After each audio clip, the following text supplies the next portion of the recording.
Welcome to businessLine's State of the Economy podcast, where you'll find insight, analysis, and the story behind the numbers. Hi, welcome to this edition of State of Economy podcast on defense. In our relentless effort to understand and inform our listeners complex and varied aspects of defense business that often overlap strategic and diplomatic architecture of the country, we have with us an industry veteran in Mr. J.D. Patil, a member of the Executive Council of Management of L&T, an advisor to the CEO and MD for L&T's defense and new age smart technology businesses. Mr. Patil, in his more than 4-decade-long stint with the L&T, has seen the Indian private defense industry grow from scratch. In fact, his company credits him with having foresight that encouraged the L&T to foray into defense business much ahead of liberalization of the license Raj way back in 2001 to allow participation of private companies. An alumni of IIT Mumbai, having pursued MTech in mechanical engineering in 1978, Mr. Patil was not only instrumental in nudging the L&T to emerge as one of the lead private players in defense sector, especially in maritime domain, but he is founder chairperson of Indian Space Association. He is also on the board of Indian National Space Promotion and Authorization Center, which is the regulator and promoter for space sector. Perhaps this brief sketch of his is enough to introduce our guest to the listeners. His coming to the businessLine podcast, I hope, will enrich discussion as the Union Cabinet cleared FDI in space and Ministry of Defense is going to celebrate 10 years of defense reforms, which began when Modi government came to power in 2014. Nice to have you, Mr. Patil, on our podcast. Let's take up the fresh issue of 100% FDI in space, which Union Cabinet announced last night.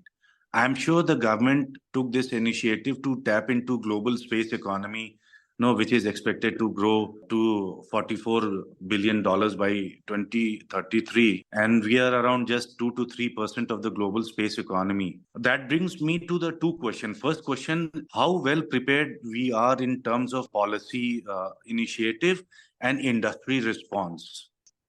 Good morning, Dalip, and good to be talking to you. Obviously, this has been an extremely long journey for people like us in the sector. And given that this is a sector of next sunshine, as what we keep talking of what used to be in case of defense, today space happens to be something similar. It's extremely important, therefore, that when we look at the FDI in space, there's an enormous amount of importance we attach because this FDI is not 100% blanket. I want this to be clearly understood. There are three clear sort of stages in case of this FDI. The satellites operations was always available under 100% FDI even before. So what the government indeed has done is this 100% FDI for satellite operations continues. Notwithstanding, there is still a permission to be taken because if there's data being sort of collected and transmitted about anything on the Indian sort of territory, there's a permission to be taken from the government, which is vested in the in-space. Now, this is what is for the 100% portion, which is on the satellites, also for the components, so that our industry starts building state-of-the-art component, which in any case, the industry has been doing for ISRO.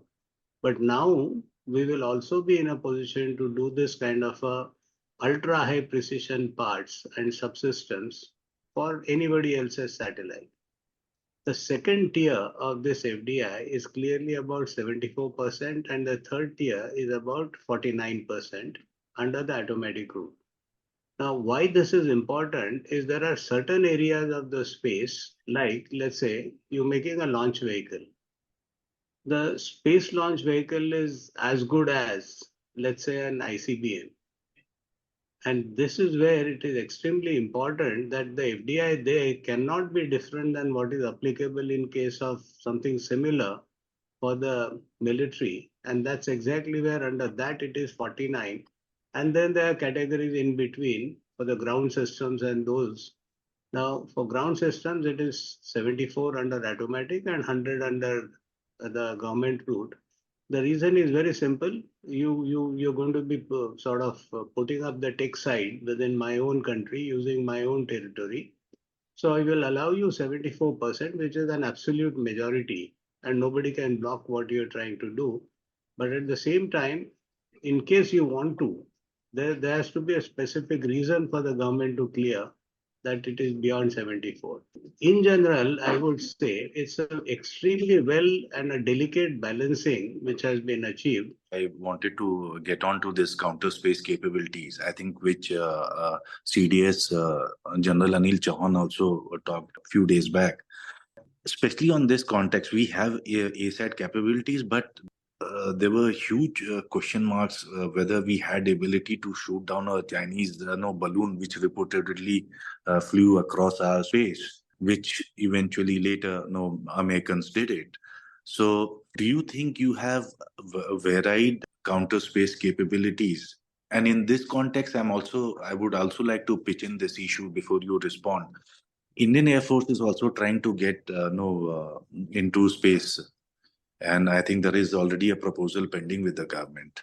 You being on the in space, and you are a inside person on the space domain of India. Do let me know what you think about it. See, every armed forces will need this capability. It's not only Air Force or for that matter Army in terms of terrains where you fight. Situational awareness will become yet another dimension, and India realized it much before.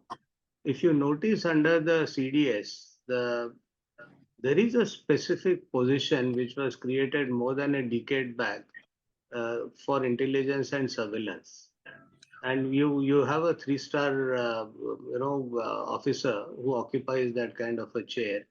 Now, this is where there's also a defense space agency that exists right now, which is in a way a tri-service agency, but has always been very sizably, I would say, led by Air Force personnel. Now, when we start looking at any new domain, there's a lot of understanding gaps. Now, balloon is not a space object. Balloon is an object which is below the space but above the normal flying limits of what an aircraft flies. Now, we know that the aircraft flying limits are, let's say, at best about 60,000 feet. So, to that extent, you can say 20-kilometer kind of a scenario. But up to 50 kilometers, which is where the space begins, there is an in between.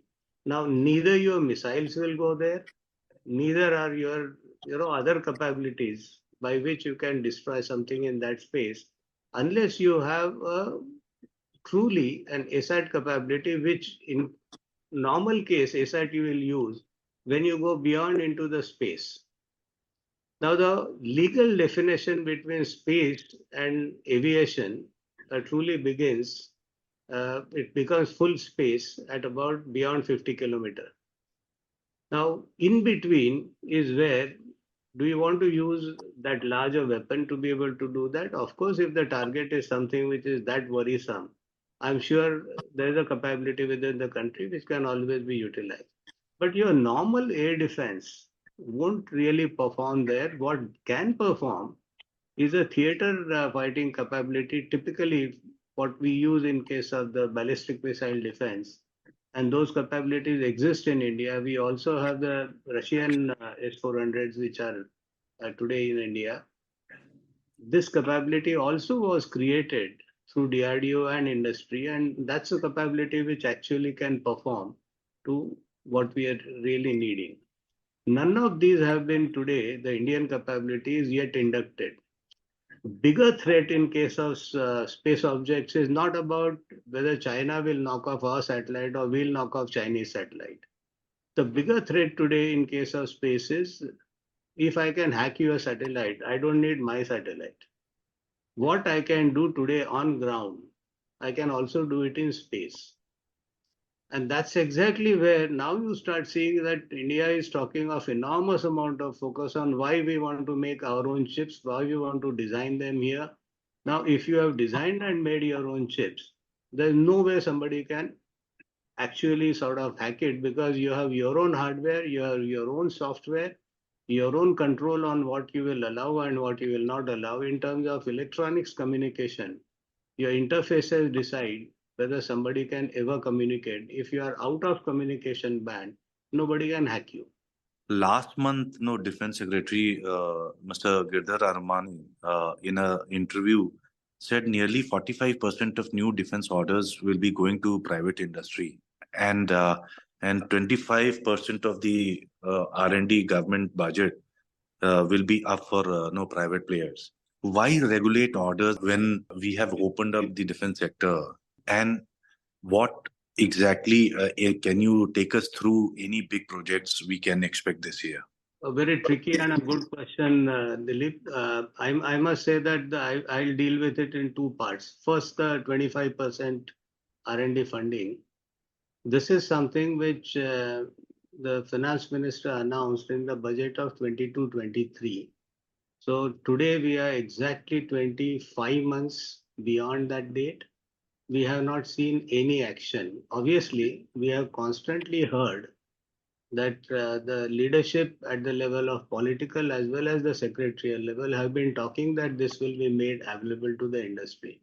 As of date, this is I would say, a process which has not yet begun.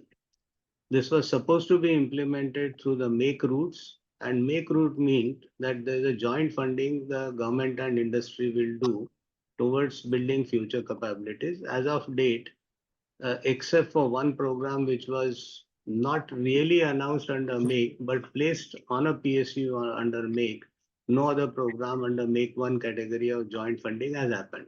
So let's rest it at that because a lot of these are futuristic. A lot of these are those kind of things which the government will want to sort of talk that we are opening up, we are allowing more and more of industry. Why it is all being done is for a very simple reason. On the export side, when we look at the performance, 92% up to 2020 was an export which was happening through private industry. 8% was happening through PSUs. If I take, let's say, a statistics today from 2016-17 to, let's say, 2024, the number is about 80% is going from private sector. Now, if private sector didn't have capability, there was no question of private sector being able to export more than the PSUs. It speaks volumes that there is a certain layer in the government which does not see the imminent. And of course, there's an enormous amount of protectionism when it comes to dealing with the PSUs. And that's exactly where your next question relates. Why regulate orders? Fact is, Government of India from 2011, even in the previous government regime, said there won't be any nomination. After 2014 and a change of regime and far, far, far positive, and I would say government which is now making enormous amount of reforms, bringing those reforms for involvement of private sector, we still have heard all along that there won't be any nomination. Fact today is bulk of the business or bulk of the orders are still regulated and nominated on PSUs. I mean, one can always put a statistics. Just last 2 years of statistics, if one looks at whatever has been signed in terms of contracts, because we are not to talk of someone in industry that you gave AONs. I know AONs are more than 90% in Indian basket. Now, what is relevant is out of that 90% which is Indian basket, how much is in private, how much is in public? If the government's, let's say, walk the talk has to be observed, then there should have been no limits on how much should be allowed to a private sector or for that matter, a public sector. May the best man win. Current scenario is when somebody talks about so much percentage will be given to private sector, they're still in the mind of the, I would say, the bureaucratic layer that this still needs to be controlled. And that's exactly which is a worry. This is not something one hears in terms of the Atmanirbhar Bharat kind of vision. This is not something which we hear from the political layer of the government. Current percentage, incidentally, is exactly 25%, and that's a target. Till last year, the percentage was 19. So 19 to March 24, when we close this financial year, we should have moved on to 25. This 6%, I don't see the number of contracts that have been signed we would reach. 45, we will keep waiting for the time when the Defense Secretary's statement comes true. When it happens, we certainly will believe it. That's quite candid, sir. You were also part of the Raghavan committee. Uh, do you think you and other members were able to push through some two issues which have been, sort of bothering people on DRDO's functioning? A, bringing transparency, accountability, and streamlining the functioning. Good part of what DRDO does is quite misunderstood. And I must say so, having known DRDO for 4 decades. I'm someone who's been working with DRDO from 1985, so I understand what I'm talking.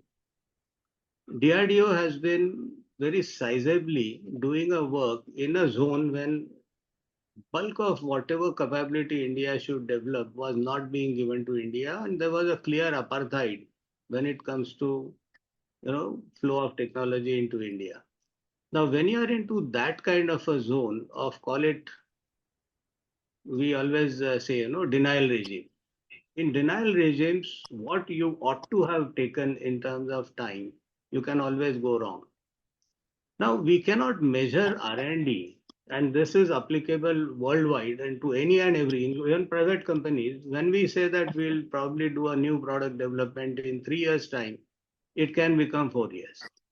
Now, the scenario in case of DRDO is the ratios are a little bad. It's not as 1.3, 1.5 times, 2 times. There are programs in which it has become worse, and it's not for any sort of intention that these scientists who are there, they don't know their job. It's not that.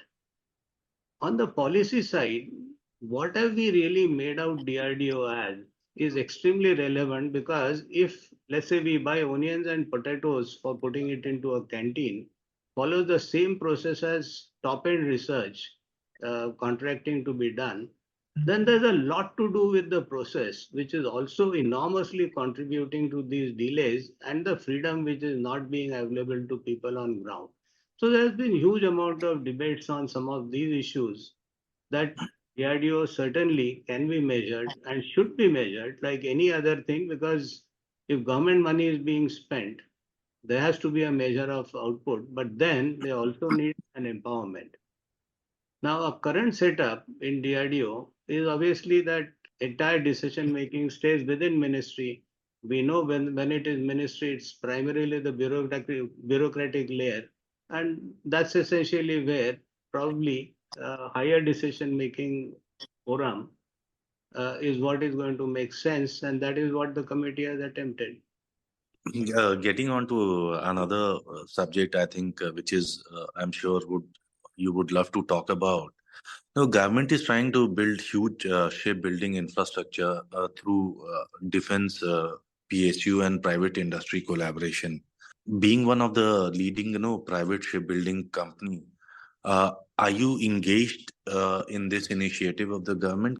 Shipbuilding, in fact, Bro is involved, I must say, for nearly 35 years now. And I'm talking of proper shipbuilding. Equipment and systems we do for nearly 4 decades now.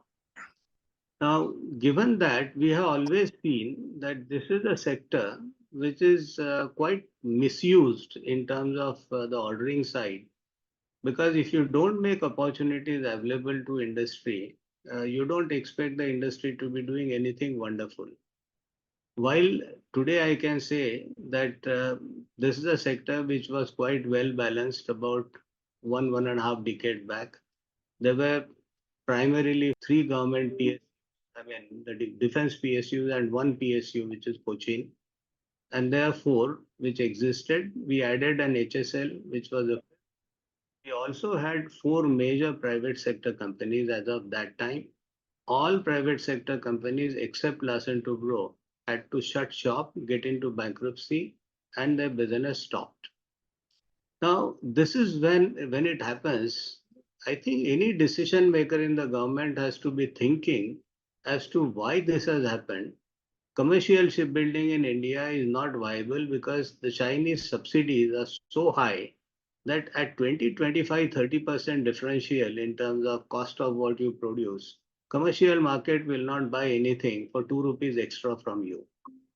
And the subsidies which obviously towards export of commercial ships, uh, we probably had a regime in which it was assured, not given. Thereafter, now currently there's again the subsidies there. But then we seem to be confused as to whether a subsidy should be given for normal shipbuilding or only for the green shipbuilding. And this is exactly where the one who has to bid in international markets cannot count on much of what the government can provide. I mean, one can always interpret the same rules or same laws or same policy little differently from different shoes and different eyes.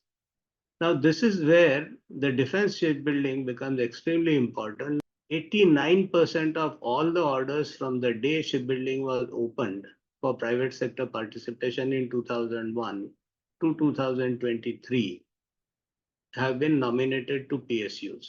So government, while on the front of speaking, has very clearly spoken that yes, we would want to allow this to be done by anybody and everybody.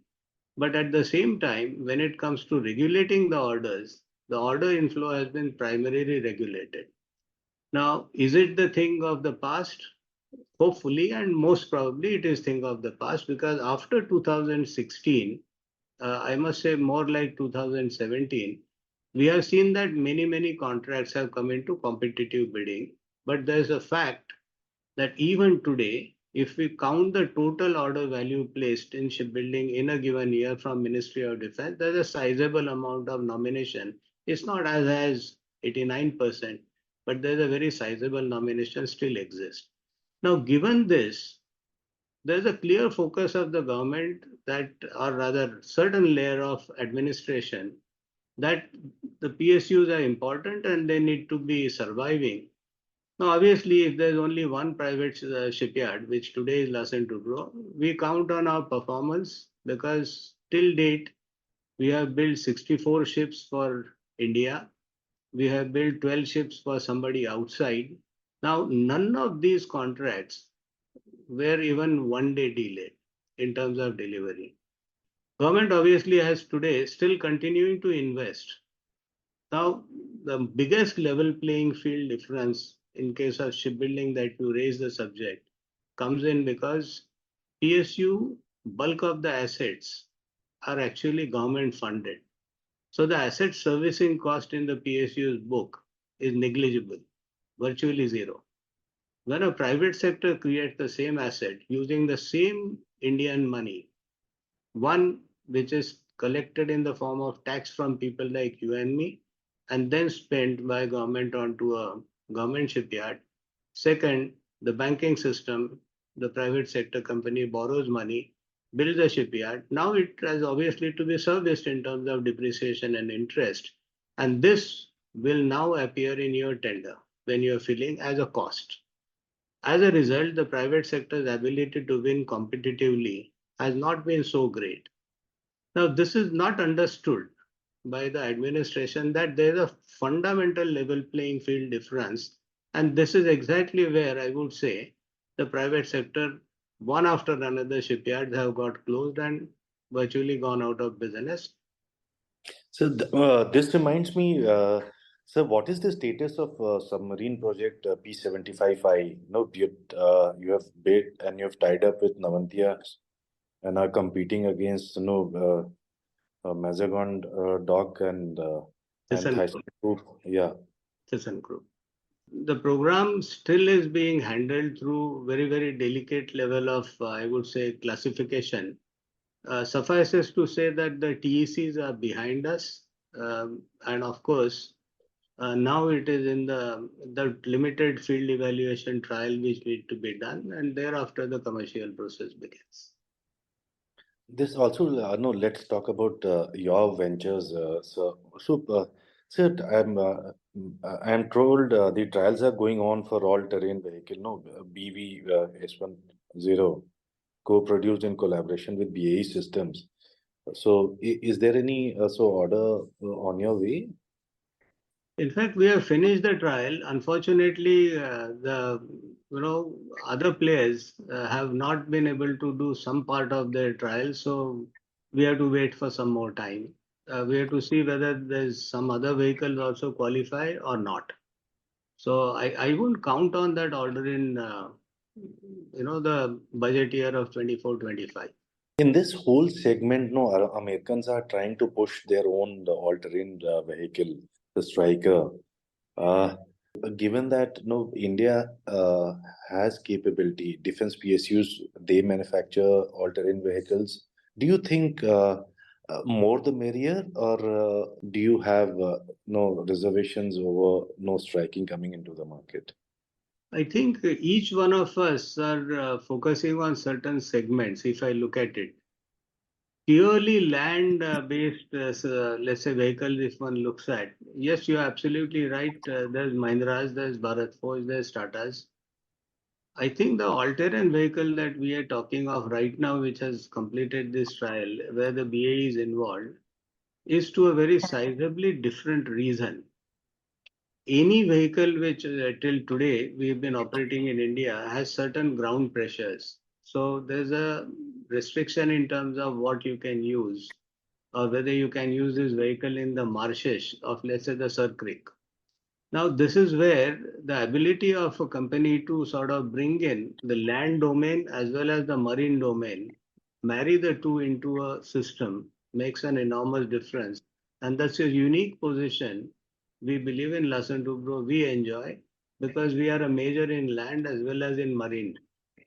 And that's exactly where some of these systems, when you are able to put together, they create a winner. Sir, I think the Q3 results of L&T, I think the consolidated net profit was something around, no, I think more than 2,900 crores. Uh, how much of the defense business uh, L&T Defense contributed in this net profit of the company as a whole? See, L&T Defense, we have always been very, very clear that at overall Larsen Toubro level, it's between 2 and 3%. On a consolidated balance sheet, about 2%. On a standalone balance sheet, little more than 3%. Now, for varieties of reasons, we have a clear segment which we today, when we announce our results, we say that it's a high-tech segment. Now, the high-tech is all about aerospace. It is all about the nuclear power plant related work that we do. So call it the strategic. Now, strategic plus what we sell to the world as 2% of the equipment in any petrochemical refinery or, very, very high end sort of reactors that get sold. Why is it that no listed defense PSUs no come up with their results on defense, but listed private companies they don't share their numbers? I think defense PSUs, there's nothing else they do. So their 100% of output is in defense. So obviously they come out with it. In case of a Larsen Toubro, why do you want to measure for a stock analyst or for that matter investing community? Why do I have to monitor a 2% or a 3% of company's output? I concentrate on that 100%. And that's exactly where it is because Larsen Toubro is not someone which runs one business. We run 18. Now, all 18, we don't announce. We announce 5 or 6 segments wherein some consolidation between these sectors take place. So obviously, when you start growing numbers, imagine a scenario of a Larsen Toubro in excess of 2 lakh crores of annual revenue. Does it make sense talking a few percentage points of that and then talking of measuring them? Because neither the market values us for what we do in defense. They're valuing that overall balance sheet. What is your target for 2024, if I may ask? Targets, Larsen to Bro never talks. We only talk of order inflow growth and those kind of things. So what is the order book order, if you can talk about that, and B, and your exports? Our order book as of today is well in excess of 20,000 crores. And we hope to be closing the year by making it better. Okay, and can you talk about exports? Any big no orders which L&T is looking up or has already signed up? We today export to about 14 countries, and the volumes are just about, I would say, what we do in defense, about 10% is what we sell overseas. No, given the no trouble in the oceans in in Indo-Pacific, uh, and the government has been trying to to push India into a major MRO hub. So is anything happening on those lines? That's what I wanted to know. Are you in talks with any other country uh, to to sort of invite them for your facilities that you can offer? The answer is yes, and for a simple reason. There is the only mega shipyard. Incidentally, the area of my shipyard is 970 acres. It is multiple times larger than all government-owned PSU shipyards put together. So given this, there is a facility in this shipyard which can lift 22,000 tons of a vessel in a matter of just 1 or 2 hours from sea onto land, do entire work on land and then push the ship back into the sea. And it's through a system called a lift. It's a ship lift capable of 22,000 tons. Now, these are things which obviously everybody else in the world imports, including other ship lifts that exist in India have all been imported. But the fact is, in case of Larsen to Bro, we build the ship lift ourselves. So you know that it's like you make your own equipment. You know precisely what it can do and precisely how you can sort of tweak it to do more of what you want by doing some small changes, small modifications, small improvements, small changes in controls to be able to do that. Now, given that mega size vessels today we are able to lift. Now, that is essentially where a dry docking as a method for ship repair has its own disadvantages. But if you have a ship lift, there's an enormous efficiency. What you do in a dry dock and what you do on using a ship lift and do work on land, your efficiency of work is in multiples because you're not to worry that the dry dock will get flooded. Whole lot of those restrictions on number of people and all those kind of things don't exist. The scaffolding is built around every ship in a dry dock separately, whereas when it is on land, you can do structured kind of scaffolds and do all the work on the ship on the outside surfaces as well as inside. Has the conflicts, Russia, Ukraine, and Hamas, Israel, impacted L&T sort of business? I would say yes and no. Yes, early stages of the, I would say, Ukraine, Russia, because a whole lot of sanctions, whole lot of material flow got disturbed. Ukraine used to be a source for enormous amount of steels, very various alloy steels as well as titanium and things like that. So was Russia. Now those sources obviously have dried up. But then last 2 years there have been alternates found. And you know that in the strategic area, you can never buy anything from Chinese. So the three major sources in the world have dried up. So it does have its own issues into some of your execution. I would say on the Israel Hamas, still localized. If it stays localized, we probably won't have so much of an issue. The issue primarily today is because of the Houthi rebels and the North Sea related shipping. Most of what you are supposed to be getting from, let's say, anywhere in Europe, not only Israel. Israel, the purchases may be very, very small, but what you used to get from Europe now cannot come so easily, and it adds extra cost extra time. Europe itself being at war creates issues in terms of whatever you're buying from Europe, and that's essentially where the delivery times are all going awry. If they promised you a delivery, let's say June, it's not surprising that they would say few months before, instead of June, we'll now deliver it in July or you deliver it in August. Now, these delays have started coming in, and that's essentially where some of your programs, because when you have a firm contract from Government of India, this is geopolitics does not appear into your force measure. Force measure is if things happen in India, not outside. And that's essentially where, unless you had much ahead of time schedule, you are in trouble.